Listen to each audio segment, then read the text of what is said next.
राहुल एक आजाद पंछी की तरह अपनी जिंदगी की तैयारियों में लगा हुआ था। आयशा उससे शादी के लिए अपनी पसंद की शेरवानी दिलाने एक बड़े से शोरूम में लेकर आ तो गई थी, पर 1 घंटे तक शेरवानी ट्राई करने के बाद भी आयशा को राहुल के लिए बिल्कुल परफेक्ट शेरवानी मिली नहीं थी। अपनी शादी के सपनों में खोया राहुल अस्पताल से आने वाले कॉल्स को अनदेखा कर रहा था। तभी आयशा की नजर कोने में रखी एक बेहद ही खूबसूरत नीले रंग की शेरवानी पर गई। आयशा ने एक्साइटमेंट में चिल्लाते हुए राहुल को बुलाया। राहुल, मिल गई मुझे, प्लीज तुम ये जाकर ट्राई करो ना। राहुल ने मुंह बनाते हुए कहा, ठीक है बाबा, मैं चाहता हूं, पर ये पसंद आई तो ठीक, वरना इसके बाद मैं कोई और शेरवानी नहीं पहनूंगा। राहुल ने वो शेरवानी अपने हाथों में ली और वो चेंजिंग रूम की तरफ जा ही रहा था कि उसे लगा कोई उसके पीछे था। राहुल ने पलटकर देखा तो कोई भी नहीं था। राहुल ने आसपास देखा तो वहां भी कोई नहीं था। राहुल गाना गुनगुनाता हुआ चेंजिंग रूम में कपड़े बदल रहा था। इधर आयशा अपने लिए कपड़े देख रही थी और तभी चेंजिंग रूम से राहुल के चीखने की आवाज ने आयशा को चौंका दिया था। आयशा दौड़ते हुए राहुल के चेंजिंग रूम के बाहर आकर खड़ी हुई और राहुल से पूछा, राहुल क्या हुआ, तुम ठीक तो हो ना? राहुल दर्द से कराहते हुए कहा, यार कैसी शेरवानी है ये, देखो ना, पिन चुभ गई मुझे और अब निकल भी नहीं रही। आयशा ने इधर उधर देखा, कोई भी कस्टमर पास में नहीं था। उसने कहा, ठीक है मैं अंदर आती हूँ। आयशा उस छोटे से चेंजिंग रूम के अंदर चली गई। वो इतना छोटा था कि आयशा और राहुल बड़ी मुश्किल से खुद के लिए जगह बना पा रहे थे। आयशा ने पूछा, कहाँ चुभी है पिन? राहुल ने अपनी शर्ट के अंदर इशारा करते हुए कहा, अंदर हाथ डालो ना, पता चल जाएगा। आयशा ने मुंह बनाते हुए राहुल की शर्ट में हाथ डालकर पिन को ढूंढना शुरू किया। आयशा बार बार पूछे जा रही थी, कहाँ है, यहाँ तो कुछ भी नहीं है। राहुल बस आनंद लेता हुआ कह रहा था, बस थोड़ा और अंदर। राहुल को आनंद लेता देख आयशा समझ गई थी कि ये राहुल की ही शैतानी है। आयशा ने राहुल के सीने पर हल्के से हाथ पीटते हुए कहा, तुम ना बिल्कुल नहीं सुधरोगे, कुछ ही दिन में हमारी शादी होने वाली है, इतनी भी क्या जल्दी है? राहुल ने आयशा की कमर को जकड़ते हुए अपनी ओर खींचा, इतनी पास कि दोनों एक दूसरे की सांसों को महसूस कर सकते थे। राहुल ने धीरे से कहा, घर में रिश्तेदार होते हैं, बस दिन भर तुम्हें देख देख कर पागल हो जाता हूं, आज तो तुम्हें छोड़ूंगा नहीं मैं। राहुल ने आयशा की कमर को कसकर पकड़कर उसके होंठों को चूमने की कोशिश की और तभी चेंजिंग रूम की तरफ आ रही कदमों की आहट से आयशा घबरा गई। आयशा का हाथ उन दोनों होठों के बीच दीवार बन गया था। आयशा ने राहुल को खुद से दूर करते हुए कहा, नहीं, शादी तक कुछ नहीं, और तुम ये शेरवानी खुद ट्राई कर लो, तुम्हारे चक्कर में मेरी कोई शॉपिंग नहीं हो पा रही, मैं जा रही हूं। राहुल ने पूछा, पर कहां? आयशा ने कहा, मॉल, तुम ये शेरवानी लेकर घर पहुंच जाना, मैं तुम्हें घर पर मिलती हूँ, बाय मजनू। ये कहते हुए एक शरारत भरी हंसी के साथ आयशा वहां से निकल गई। राहुल अपने कपड़े बदलकर एक रोमांटिक गाने की सीटी बजाते हुए बाहर आ ही रहा था कि तभी वो किसी लड़की से टकरा गया। लड़की जमीन पर गिरती इससे पहले राहुल ने उसका हाथ थामकर उसे खड़ा होने का सहारा दिया। राहुल ने लड़की से कहा, आई एम सॉरी, मैंने ध्यान नहीं दिया। लड़की जैसे ही खड़ी हुई उसे देखकर राहुल के रोंगटे खड़े हो गए। ये लड़की और कोई नहीं, शालिनी थी। शालिनी को देखते ही राहुल के दिमाग में कई सवाल एक साथ दौड़ने लगे। राहुल जानता था कि उसने ही शालिनी को मारने की कोशिश की थी, पर उस वक्त वो यादव के शरीर में था। राहुल ने मन में सोचा, शालिनी मुझे नहीं जानती है, मुझे बस इसके सामने अनजान बने रहना है। तभी शालिनी ने राहुल की तरफ उंगली करते हुए कहा, राहुल तुम यहाँ? राहुल चौंक पड़ा। वो समझ नहीं पा रहा था कि शालिनी उसे कैसे जानती है। राहुल ने नाटक करते हुए पूछा, क्या हम एक दूसरे को जानते हैं? शालिनी ने कहा, हाँ राहुल, तुम ही तो मेरे पास आए थे। तुमने कहा था तुम राहुल यादव मेरे बॉयफ्रेंड को जानते हो और एक दिन मुझे उसके पास लेकर जाओगे। कहाँ है मेरा राहुल, तुम्हें पता है? राहुल समझ गया था कि हो सकता है यादव उसके शरीर में शालिनी से कभी मिला हो, इसलिए वो इसे जानती है। फिर भी एक सवाल राहुल के मन में घूम रहा था। राहुल ने शालिनी से कहा, ओ हाँ, मुझे याद आ गया। पर शालिनी, तुम तो आईसीयू में थी ना? आईसीयू का नाम सुनते ही शालिनी को चक्कर आने लगे और वो बदहवास जमीन पर गिर पड़ी। राहुल ने शालिनी का हाथ पकड़कर उसे होश में लाने की कोशिश की और तभी राहुल ने चिल्लाकर कहा, डॉक्टर, कोई डॉक्टर है यहाँ? राहुल उसी हॉस्पिटल में शालिनी के पास बैठा हुआ था। डॉक्टर ने शालिनी की नब्ज देखते हुए कहा, अभी ये ठीक है, ज्यादा वक्त नहीं हुआ है कोमा से बाहर आए हुए, इसलिए कभी कभी ऐसे चक्कर आ सकते हैं। इन्हें इतनी जल्दी डिस्चार्ज नहीं लेना चाहिए था। बस इन्हें कोई ऐसा चाहिए जो इनका ख्याल रख सके। राहुल मन ही मन जानता था कि शालिनी की इस हालत के पीछे वो जिम्मेदार था। राहुल ने अपने मन में निर्णय लिया कि जब तक शालिनी ठीक नहीं हो जाती, राहुल उसकी पूरी तरह से मदद करेगा। तभी डॉक्टर ने राहुल की तरफ मुड़ते हुए पूछा, आप इनके किसी रिश्तेदार को जानते हैं? शालिनी ने आंख खोलते हुए डॉक्टर से कहा, कोई नहीं है मेरा इस दुनिया में। एक बॉयफ्रेंड था, ना जाने वो इस वक्त कहाँ है, जिंदा भी है या मर गया, मैं नहीं जानती। होश में आकर भी मेरा गम कम नहीं हो रहा है। डॉक्टर, इससे अच्छा तो मैं कोमा में ही थी। राहुल ने कहा, ऐसी बातें मत करो शालिनी, यादव मेरा दोस्त था, जब तक वो नहीं आ जाता मैं रखूंगा ना तुम्हारा ख्याल। शालिनी ने पूछा, सच? तुम रखोगी मेरा ख्याल? राहुल ने सिर हिलाते हुए डॉक्टर को अपना विजिटिंग कार्ड दिया। राहुल ने कहा, डॉक्टर साहब, शालिनी को किसी भी चीज की जरूरत पड़े तो आप सीधे मुझे फोन कीजिए। और शालिनी, तुम बिल्कुल टेंशन मत लो, तुम बिल्कुल ठीक हो जाओगी, मैं हूं ना। शालिनी के चेहरे पर हल्की सी मुस्कान थी, जो राहुल और डॉक्टर के बाहर जाते ही हंसी में बदल गई। शालिनी ने हंसते हुए कहा, हो राहुल, बस अब तुम ही तो हो मेरा सब कुछ। जब राहुल एक मुसीबत से निकलकर दूसरी मुसीबत में घुस चुका था, तभी मास्टर भी अपने एक मकसद से दूसरे मकसद की तरफ बढ़ रहा था। मास्टर और कमिश्नर एक रेतीले रेगिस्तान से होते हुए जा रहे थे। कमिश्नर भी समझ नहीं पा रहा था आखिर वो इस वीरान रेगिस्तान में ढूंढने क्या आए हैं। तभी मास्टर ने रेगिस्तान के बीचों बीच गड़े एक पत्थर को देखा और ठीक उसके सामने आकर कमिश्नर के साथ खड़ा हो गया था। कमिश्नर ने हैरानी से पूछा, मुंबई से इतनी दूर हम इस पत्थर को ढूंढने आए थे? मास्टर ने कहा, ध्यान से देखो, ये पत्थर नहीं, स्मारक है उस महान हस्तियों का जिन्होंने इस भूमि को बचाने के लिए अपना बलिदान दिया था। पर इस स्मारक से भी ज्यादा जरूरी है वो चीज जो इसके नीचे है। इससे पहले कमिश्नर मास्टर की बात समझ पाता, मास्टर ने उंगली के इशारे से उस स्मारक को हिलाया।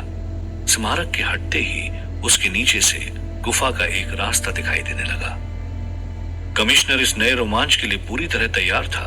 वो मास्टर के पीछे पीछे उस गुफा में चला गया, पर नीचे जाते ही वो गुफा पूरी तरह खाली थी और तभी मास्टर ने कमिश्नर के सर पर हाथ रख के उसकी पूरी शक्तियां दोबारा छीन ली। कमिश्नर हाफते हुए बोला, ये क्या किया आपने? मेरी शक्तियां क्यों? मास्टर ने धीरे से कहा, आवाज धीरे, हम जहां हैं वहां दीवारों के भी कान होते हैं। कमिश्नर ने हैरानी से पूछा, आखिर ये जगह है क्या? मास्टर ने कहा, ये चंद्रवंशियों की दुनिया में जाने का रास्ता है। यहाँ कोई भी ऐसा इंसान जिसके पास शक्ति है वो अंदर नहीं जा सकता। कमिश्नर ने चैन की सांस लेते हुए कहा, हाँ, इसीलिए आपने मेरी शक्तियां ली है। ठीक है, आप बस देखिए मैं कैसे उन चंद्रवंशियों को इस गुफा से ढूंढ निकालता हूं। मास्टर ने हंसते हुए कहा, टैलेंट हो ना हो, तुम्हारे अंदर आत्मविश्वास पूरा है। अब जाओ, ढूंढ कर आओ उन चंद्रवंशियों को, पर याद रखना ये गुफा नहीं, भूल भुलैया है। इसमें खो गए तो जिंदगी भर यहीं फंसे रह जाओगे। कमिश्नर उस गुफा के अंधेरे की तरफ बढ़ा और तभी उसे गुफा की दूसरी तरफ से रोशनी दिखाई दी। कमिश्नर के चेहरे पर खुशी थी। उसे लगा ये कितना आसान काम है। कमिश्नर उस रोशनी की तरफ भागने लगा और देखते ही देखते वो रोशनी 2 गुफाओं में बंट चुकी थी। कमिश्नर अपनी बाईं ओर वाली गुफा में घुसा तो वो गुफा 4 और भाग में बंट गई। कमिश्नर जितना आगे बढ़ता जा रहा था वो गुफा उतने ही हिस्सों में बंटती जा रही थी। पर इस बार कमिश्नर को उस गुफा की दूसरी तरफ एक शख्स खड़ा दिखाई दिया। कमिश्नर तेजी से उसकी तरफ बढ़ा और गुफा की दूसरी तरफ पहुंचा तो देखा कि ये शख्स तो मास्टर है। मास्टर ने गुस्से से कमिश्नर पर चिल्लाते हुए कहा, मूर्ख, तू दोबारा उसी तरफ आ गया है। भागते हुए कमिश्नर की सांसें फूल रही थी। उसे यकीन नहीं हो रहा था कि कैसे वो वापस आ गया था। पर कमिश्नर ने हार नहीं मानी। अपनी जेब से चाकू निकालकर कमिश्नर दोबारा उस गुफा की तरफ बढ़ा, पर इस बार अंदर जाते हुए वो चाकू से निशान बनाते जा रहा था।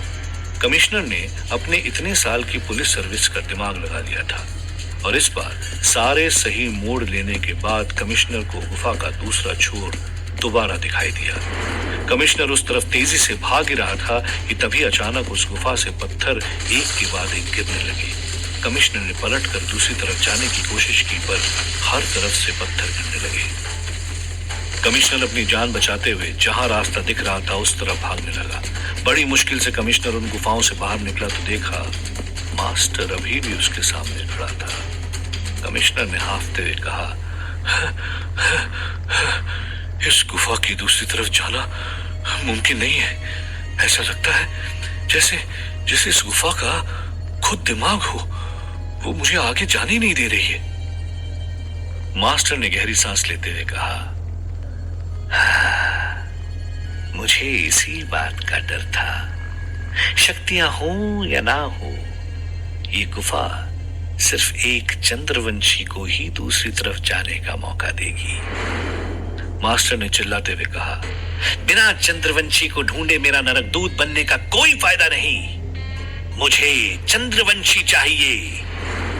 मास्टर के चेहरे से निराशा साफ झलक रही थी। निराश तो सीबीआई चीफ नायडू भी था। जो उसने अपनी आंखों से मौत का खेल देखा वो अभी तक भुला नहीं पा रहा था। बिना खाए पिए नायडू उसी जंगल में अभी तक पड़ा था। एक हारे हुए खिलाड़ी की तरह नायडू बस चले जा रहा था। नरकदूत, मास्टर, राहुल, बस यही 3 नाम नायडू के दिमाग में गूंज रहे थे। और तभी नायडू की नजर सामने छोटे से झरने पर पड़ी। नायडू को याद आया कि कमिश्नर ने उन लाशों को झरने के पास ही एक बड़े पत्थर के नीचे छुपाया था। नायडू ने नजर घुमाई तो उसे वो बड़ा पत्थर भी दिखा। वो अपनी बची कुची ताकत से उस पत्थर के पास गया और उसे धक्का देने लगा। उसके हाथों में इतनी जान तो नहीं थी, पर मिट्टी गीली होने की वजह से थोड़ी ही ताकत लगाने पर वो पत्थर अपनी जगह से हिल गया। उस पत्थर के नीचे जो था वो देखकर नायडू दंग रह गया। पत्थर हटते ही नायडू ने देखा कि उस गीली जमीन से एक हाथ निकल रहा था। नायडू ने हिम्मत करके जब थोड़ी मिट्टी हटाई तो देखा वहां एक नहीं कई हाथ उस जमीन के नीचे दफन थे। नायडू ना चाहते हुए भी अपनी ड्यूटी से पीछे नहीं हट सकता था। उसने तुरंत फोन निकालकर सीबीआई हेडक्वार्टर्स फोन लगाते हुए कहा, हेलो, मैं नायडू बोल रहा हूं। मुझे मेरी लोकेशन पर जल्दी से सीबीआई की 2 टीम चाहिए। नो एक्सक्यूज, ये मेरा ऑर्डर है। Come on fast. Mahendra Nath Gupta के परिवार की वो लाशें हाथ लगते ही नायडू जोश से भरा हुआ था। राहुल ने घर पहुंचकर शादी के शोरगुल के बीच अपनी मां को उदास देखा तो वो हैरान हो गया। राहुल अपनी मां के पास आकर उसकी गोदी में सर रखकर लेट गया था। मां ने राहुल के सर पर हाथ फेरते हुए पूछा, शॉपिंग कैसी रही तेरी? राहुल ने मां का सवाल काटते हुए पूछा, वो सब छोड़, तू ये बता मां, तेरा मुंह क्यों उतरा हुआ है? तुझे आयशा पसंद नहीं किया? मां ने तुरंत कहा, नहीं नहीं, नहीं तो ऐसी कोई बात नहीं। राहुल ने कहा, तेरा बेटा हूं, समझ जाता हूं जब कोई बात मेरी मां को सताती है। अब बोल ना मां, आखिर बात क्या है? मां ने कहा, तेरी शादी हो रही है, इतनी खुशी का माहौल है और तेरे पापा यहाँ नहीं है, इसीलिए। पापा का जिक्र सुनते ही राहुल गुस्से से उठ खड़ा हुआ। राहुल अब तक ये नहीं भुला पाया था कि मुसीबत के वक्त उसके पापा ने परिवार को छोड़ अपनी सलामती चुनी। राहुल को फर्क नहीं पड़ता था वो कहां है और किस हाल में है। उसने गुस्से में अपनी मां से कहा, ऐसा बाप होने से अच्छा है कि वो अब हमारी जिंदगी में नहीं है। मां ने चिल्लाते हुए कहा, ऐसा मत बोल राहुल, तेरे पापा नहीं होते तो तू अनाथ आश्रम में बड़ा हुआ होता। बातों बातों में राहुल की मां के मुंह से वो बात निकल गई जो राज उसने आज तक राहुल से छुपा कर रखी थी। राहुल ने चौंकते हुए पूछा, ये क्या कह रही हो मां? मां ने गहरी सांस लेते हुए कहा, हाँ, मैंने तुझे जन्म नहीं दिया राहुल, पर अपने बेटे की तरह पाला है। ये सुनकर राहुल को बहुत बड़ा झटका लगा। अपने बेटे को संभालते हुए राहुल की मां ने कहा, इनकी सरकारी नौकरी लगी थी गुजरात के कच्छ में। तेरे असली माँ बाप की जान खतरे में थी, इसलिए उन्होंने तुझे इन्हें सौंप दिया और कहा कि वो एक दिन लौटकर तुझे लेने जरूर आएंगे। पर वो दिन कभी नहीं आया। तेरे पापा खतरे की परवाह किए बिना तुझे घर ले आए। मैं भी तुझे देखकर खुश थी और तभी हम दोनों ने तुझे अपने बेटे की तरह पालने का मन बना लिया था और कसम खाई थी कि ये बात तुझे कभी नहीं बताएंगे। राहुल ने बस पूछा, तो मैं कौन हूं मां? क्या है मेरी असलियत? कौन है मेरे असली मां बाप? मां ने गहरी सांस लेते हुए कहा, वो सब मैं नहीं जानती, बस इतना जानती हूं कि तेरे पापा कहते रहते थे कि तू एक चंद्रवंशी है। ये नाम राहुल के दिमाग में गूंज रहा था। राहुल वही चंद्रवंशी का वंशज था जिसे मास्टर पागलों की तरह ढूंढ रहा था।